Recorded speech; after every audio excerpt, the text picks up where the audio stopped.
হায়াত মৌতের মালিক আল্লাহ, ন্যূনতম সিকিউরিটি নিয়ে চলাও হলো সুন্নাহ। কিন্তু আমাদের লড়াইটা হলো, আমার মা স্বাভাবিকভাবেই কান্নাকাটি করেন, আমার পরিবার সবাই। তো আমি আমার মাকে বলেছি যে দেখো, মানে আমরা যে লড়াই নেমেছি, আমার একটা মনে হয় কি কোনো রাজনীতিবিদের না বাসায় মৃত্যুটা হইতে পারে না, এটা কোনো ভালো মৃত্যু না।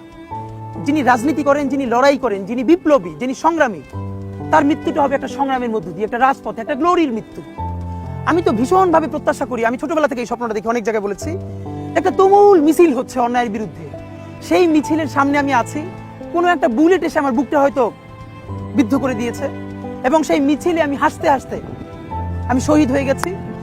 এবং সবাই যখন মৃত্যুটাকে ভীষণ ভয় পায়, আমি তখন হাসতে হাসতে আল্লাহর কাছে ভীষণ সন্তুষ্টি নিয়ে পৌঁছতে চাই যে আমি একটা ন্যূনতম ওই জীবনটা লিড করতে পারলাম, যে আমি একটা ইনসাফের হাসি নিয়ে আমি আমার আল্লাহর কাছে পৌঁছতে চাই। সুতরাং আগামী 50 বছর বাঁচলাম, কোনো ইম্প্যাক্ট তৈরি হলো না আমার দিয়ে, দেশের জন্য, রাষ্ট্রের জন্য, উম্মার জন্য, জাতির জন্য। কিন্তু আমি ধরেন 5 বছর বাঁচলাম, সেটার মধ্য দিয়ে যদি আগামী 50 বছরের ইম্প্যাক্ট তৈরি হয়, তাহলে অনেকদিন বেঁচে থাকা কি সাফল্যের? বলেন, শহীদ প্রেসিডেন্ট জিয়াউর রহমান কয়টা দিন বেঁচেছেন, কিন্তু ভাবেন আজকে পর্যন্ত উনি আমার অনুপ্রেরণা। হাঁটতে হাঁটতে আমার পা ফুলে যায়, আমি আমার টিম সেদিনকে ব্যাগের মধ্যে জুতো নিয়ে তারপরে একটা শপিং মলে ঘুরছিলাম, মানে পা ফুলে গেছে, পা জুতোয় ঢুকাতে পারছিলাম না।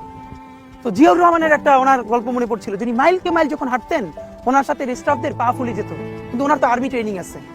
তখন তাকে বলতো, স্যার আপনার তো আর্মি ট্রেনিং, আমরা তো আর পারি না। এই জন্য ওনাকে মানুষ রাখাল রাজা বলতো। তা আমরাও সারা বাংলাদেশের 56,000 বর্গ মাইলে হাঁটতে চাই, আমরা ইনসাফের চাষাবাদ করতে চাই, একটা স্বাধীন সার্বভৌমত্বের সততার বাংলাদেশ তৈরি করতে চাই। আল্লাহ যে কয়দিন হায়াতে রাখবেন এই লড়াইটা করব।